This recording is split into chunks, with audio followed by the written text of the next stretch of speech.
episode of the Cedric Black podcast, and welcome to our podcast series. Actually, this is a new series that we will be jumping into and diving into. And first of all, I want to thank the new listeners. If this is your first time listening, thank you for giving me a chance, giving the podcast show a chance, and checking us out for the first time. And if you're a returning listener, thank you for your continued support. It's very much appreciated, because I know that your time is valuable, and I do appreciate you taking the time to give me your time, these few moments that we will spend discussing noise pollution. So today we are diving into a new era. We are taking on a new issue, and this is the issue of workplace noise pollution. So imagine that you're at your job, you're at work, and you're trying to focus on a project, but there's a continuous hum of office chatter. There's this continuous clatter of computer keyboards from your coworkers in the next cubicle. And there's also the racket of commotion of machines that drown out your thoughts. Now, you may not realize it, but this seemingly ordinary background noise can have a significant impact on your productivity, on your stress levels, and your overall mental health. So, workplace noise pollution encompasses a wide range of sounds that emerge from various sources in different work environments, from busy open plan offices to the noise of construction sites. The constant flood of noise can and does often disrupt your concentration. It increases stress, and even in some cases can lead to long-term health issues. Now, we live in an era where remote work is increasingly common. It became very popular during the COVID times, and I truly believe that COVID played a lot in bringing remote work to the forefront. It's always been around, but it was never as popular as it was during COVID, because COVID-19 banned everyone from the workplace. So companies had to quickly come up with solutions to keep the workers intact. So that's where remote came in. And those of us that do remote work, there's been a transition from your office place to a virtual work environment. And with that introduces its own set of challenges. Speaking from someone who works from home, I can vouch for the challenges that do come from working from home. It has its pros and its cons. So I'm talking about the cons now, the challenges. I mean, yes, there are pros for those of us that work from home or that do remote work. We don't have to fight the traffic on the busy highways, and we don't have to drive. We don't have to commute, so we're saving gas. And we're in the comfort of our own home, so we can control the temperature.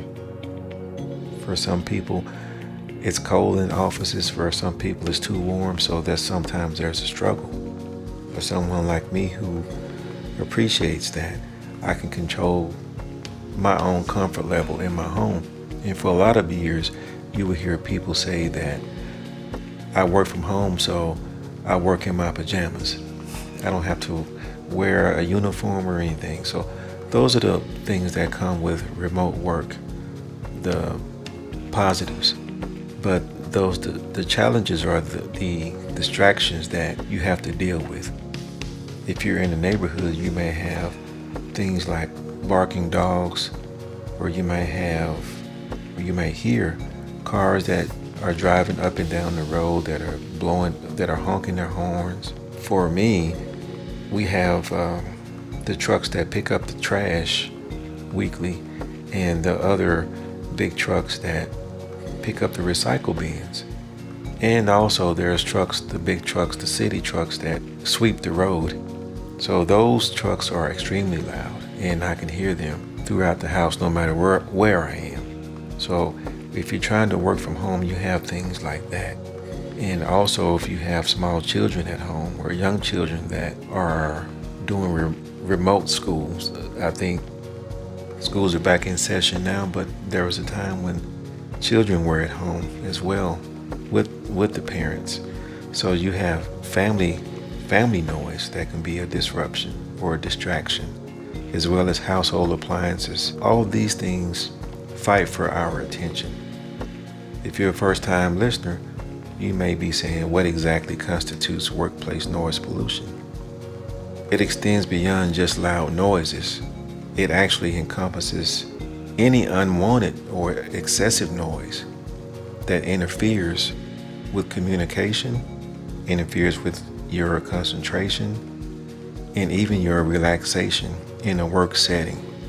So whether that's the hum of an air conditioning unit or the clanking and clattering of the equipment that's used in the office, or just something as simple as the buzz of fluorescent lights. Not every place has those, but some places have those. Some environments have fluorescent lights that you can hear.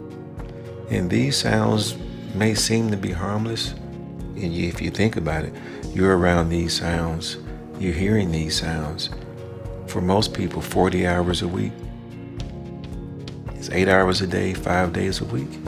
And this is happening all week long, all year long. These seemingly harmless sounds, once again, can eventually chip away at our mental well-being over time, because it does. It's just chiseling away, because every day our brain is working to filter out these sounds. But you may be asking, why does it really matter? It goes a little far beyond just being annoying. For the employee, the prolonged exposure to excessive noise can lead to issues such as heightened stress levels, impaired cognitive function, and even cardiovascular problems. I don't know why I have such a difficult time saying that word. Cardiovascular problems. For the organization, it can cause decreased productivity in your employees. It can even cause increased absenteeism and also higher turnover rates. And these are just some of the repercussions of a noisy work environment. It's not like it's hopeless. Hope is there because what we have to do is what we always do.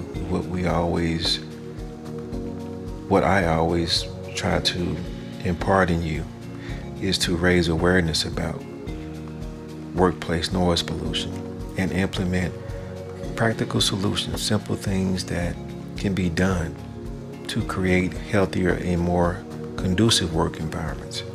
There's things like quiet zones. I've yet to see that in a workplace. Not that they're not out there. I haven't seen them. I mostly see them in libraries or in schools that have quiet zones that's designated to be noise-free. And also, the most common thing to do and the least expensive thing to do is to use noise-canceling headphones or even earplugs. They work just fine. They work great. Now, these are just a few things or a few strategies that employers and employees like yourself can adopt to mitigate the impact of noise pollution. Thank you for tuning in to today's episode of the Cedric Black Podcast. Be sure to subscribe for more interesting discussions on noise pollution and its impact on our mental health and emotional well-being. Until next time, stay tuned, stay mindful, and stay serene. Thank you.